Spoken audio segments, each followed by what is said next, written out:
Okay, just listen, hear me out. I know what I'm about to say is kind of crazy, but Absolute Joker, yes, you have seen his form, the monstrous creature that he somehow is, which we're going to get into, but this version of the Joker in the Absolute Universe is kind of just Bruce Wayne himself, which, yes, like I said, sounds kind of crazy and doesn't really make sense, but you're going to see exactly why if you make it towards the end. So our entire first interaction with the Joker is framed as a simple conversation between Alfred and Bruce Wayne Batman, simply because Bruce at this point has beaten Bane and now has the full attention of the Joker, and Alfred, who has been alive for decades and looking into this issue, is one of the only people with a full working theory and knowledge of what exactly the Joker is.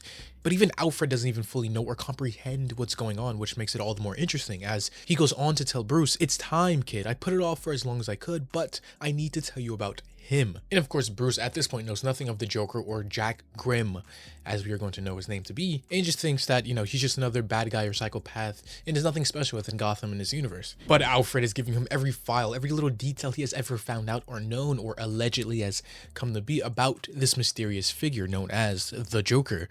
Which, it doesn't even start with him. We move back years ago in 1888, where we allegedly pick up with his great-grandfather, and now his origin here, as it's going to be told, just keep an eye on it, because we are going to get wildly different renditions of it throughout this entire little sequence, just putting into perspective of what exactly is real and what exactly isn't. Because Alfred goes on to explain to Bruce that in 1888, his great-grandfather was a little boy named Joseph Grimm, or Jack for short. The story is he grew up as an orphan on the streets of Gotham and made his living as a street performer, that he was good too, the best around.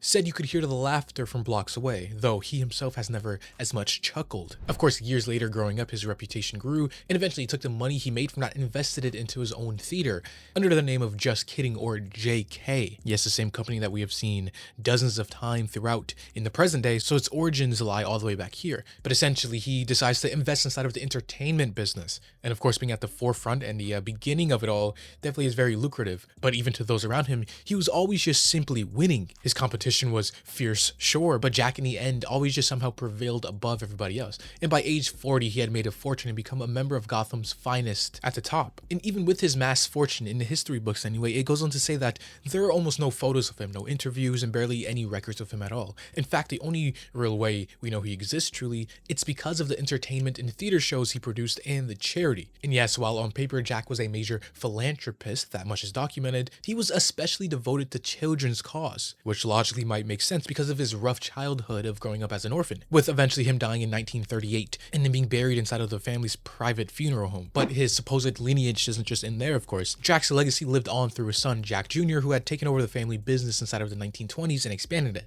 Just like his father was there for the big boom in entertainment and theater sense, his son, Jack Jr., he heavily invested in what we would know to be the television age. And once more with his life, he decided to stick to his philanthropy roots, especially those for children, of course, opening homes and orphanage across the country. And even his son, Jack III, if you're following along here, he started one of the first cable network companies devoted primarily to comedies and children's shows, which makes him the forefront in public broadcasting. Now, if you're following along here and putting things together, it seems like with every generation, the Grimm sons are at the forefront of every major boom, from the theaters and shows to the television to now public broadcasting. Not only are they front and center, but they're always successful and never lacking behind or falling off. Which brings us to Jack Grimm IV. He was born sometime in the late 70s and took the company into the gaming space, creating tech and consoles and different things like that. Of course, then continuing to expand JK's philanthropy to global causes, which finally brings us to the Joker, or Jack Grimm V, that we know here in the present day. Young, smart, and by far the most successful. He was one of the first investors in online gaming platforms, the hardware and the software, specifically being the primary backer in graphics processing units, the chips that almost every sort of device or technological piece on the planet has, which for this day and age and going forward is huge because technology is only going to get more advanced. And if you're a titan in the industry like that, you have a lot more control over everything being produced, which all of this family success over the 200 years that we have been tracking pushes Jack Grimm V here to the trillionaire status, which again just makes Bruce ask the question, okay, well, whether this is true or not, Where is it? Where's the silver lining? Where is the smoking gun that makes this guy so scary and that you have been tracking in that I should be worried about in the first place? In which Alfred says on paper, nothing. He's not only clean, but his image makes him a good person doing, philanthropy, helping out, making technological progress in the world, etc. In which, sure, he is a little eccentric or slightly strange, as he does own a couple of islands and likes to go on big hunts alone on said remote islands. But what billionaire isn't eccentric, right?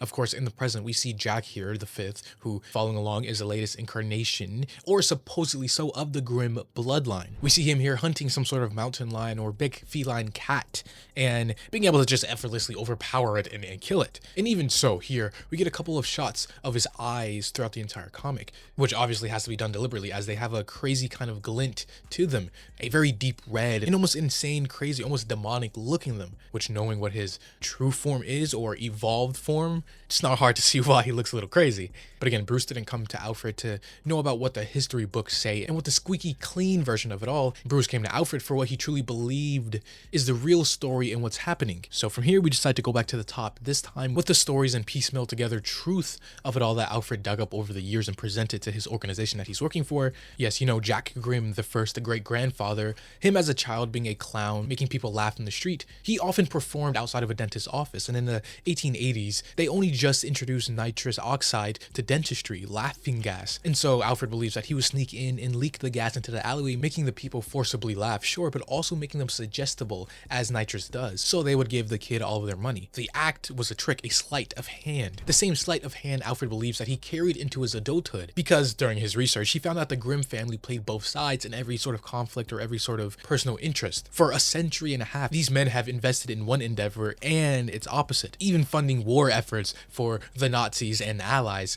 playing both sides, going on throughout the years to fund not only right-leaning news networks, but also left-leaning ones as well. They funded aid and help, and then they also funded the warlords who steal it. Peace and war simultaneously, crimes and the prison, Arc M. They might just be the most powerful crime family in history, playing everyone against each other, so they can profit off of the chaos they sow. They are loyal to no country, no principle, nothing but the power itself. But the question is why? Surely at a point, the power becomes meaningless and just more of the same, so what's the point of keep doing it? Alfred believes that he has never fully gotten over the clown persona, because a jester or a clown plays the fool while making a fool of everybody else. He's a mastermind, a schemer.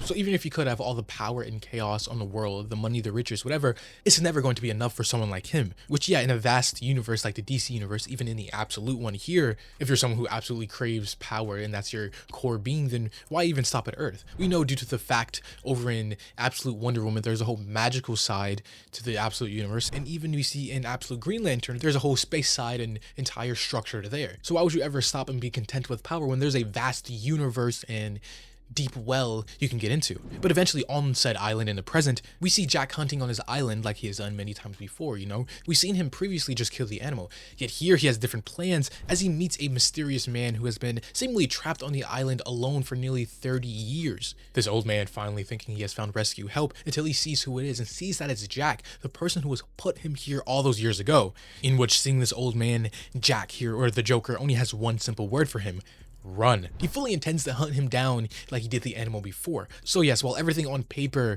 makes Jack Grimm here seem the perfect philanthropist and perfect billionaire, no one truly knows what kind of evils and twisted things he gets done behind closed doors or on private islands such as this one. But again, back to the conversation with Batman and Alfred, Bruce again says he doesn't care what Alfred reported or has found proof of. He wants to know directly what Alfred believes, the ugly and grim truth, the one that, he might not have the full evidence for, but Alfred has been in the job long enough to know and trust his instincts about what he believes is right. And so eventually caving in, Alfred decides to tell him the full truth about the theories he has about the Joker here. And yes, it's going to sound a little crazy as you go back from the top once more and redo his origin this time, but with all the missing pieces put in. Which, yes, moving back into the alleyway in the 1880s with a young child again, Alfred eventually discovered when he dig deeper that many of the people that this kid entertained and were found laughing died soon after it was shot, twisted in pain and grinning like some sort of poisoning. And over the years, he has reports of Grimm investing in some of the most deadliest inventions of the last 100 years, from bombs to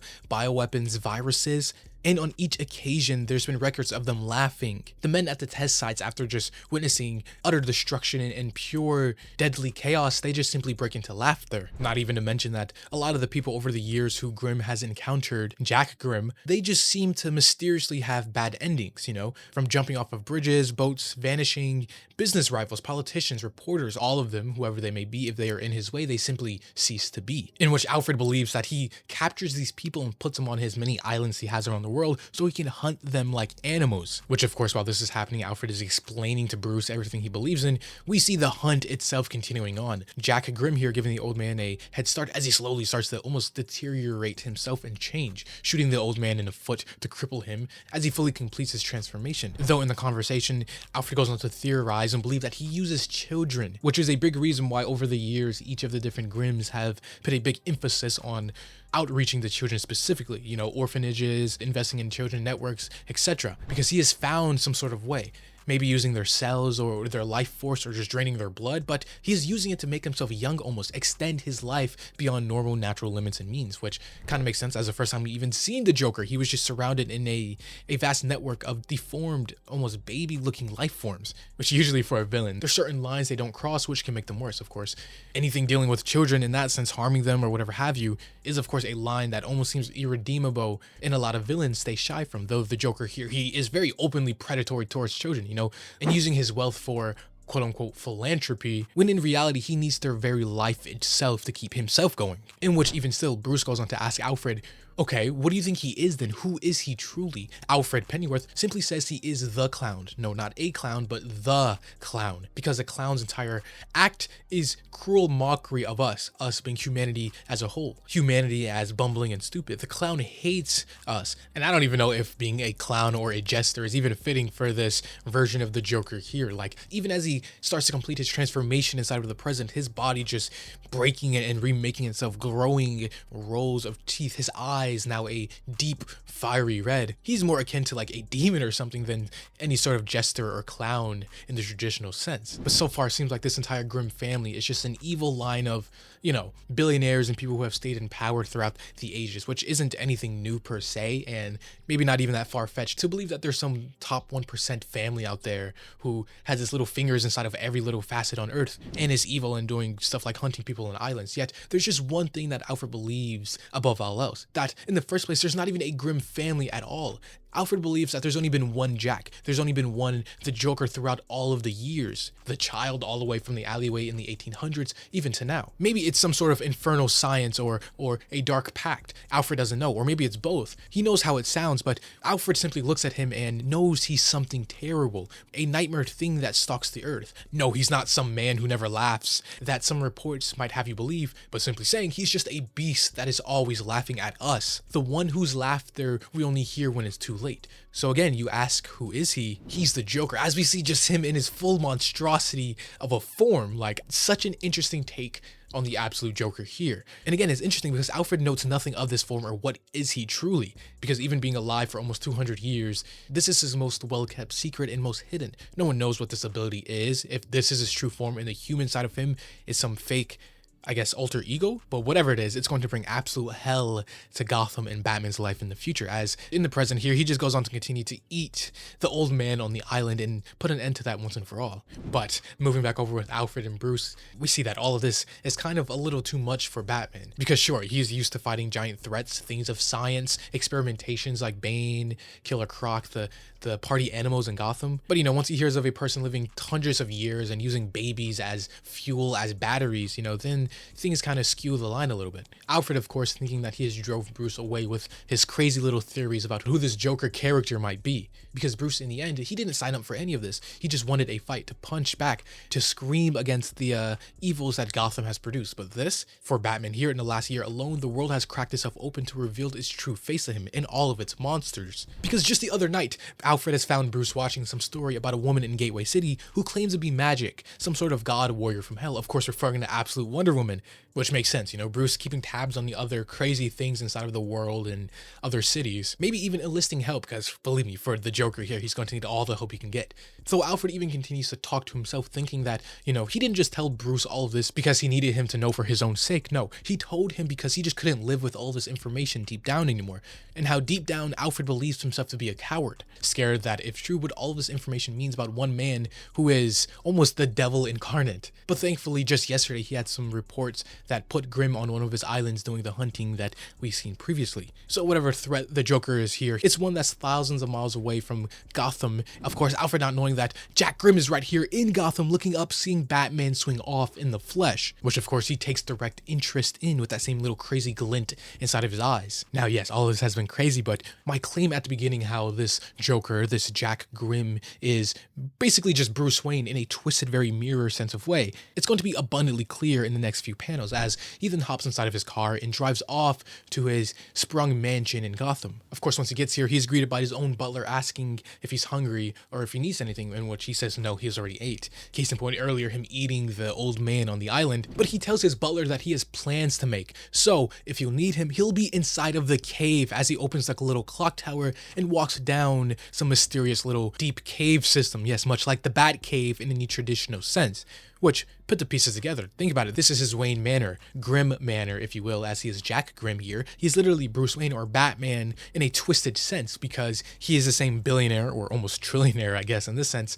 Very intelligent, being the forefront of every moving technological phase, from entertainment to television, public broadcasting to video games, and overall tech in that sense. And most of all, his origin directly places him, if Alfred is saying is true, that he is all this year's been one person, his own origin started within the alleyways of Gotham themselves as a child, much like Bruce Wayne did. Of course, not even to mention that the Joker, this form he has, is an alter ego much like Bruce Wayne has with Batman, whereas usually the Joker is kind of just the Joker. He doesn't take his human side as a separate entity. He always is the Joker, yet here, Jack Grimm and the Joker are two separate entities much like Batman and Bruce Wayne are. So yeah, it's very interesting once you see the similarities there. And already knowing the next issue is the one where he teams up with Wonder Woman, Bruce Wayne is most definitely going to need all the help he can get to take down this almost global force of a one-man army. So yeah, that is absolute Joker. What do you all think about this very interesting take and deviation from the original Joker in any sense of the imagination? Let me know all in the comments down below. As always, this was AJ here at The Hero Informer, and thank you for watching.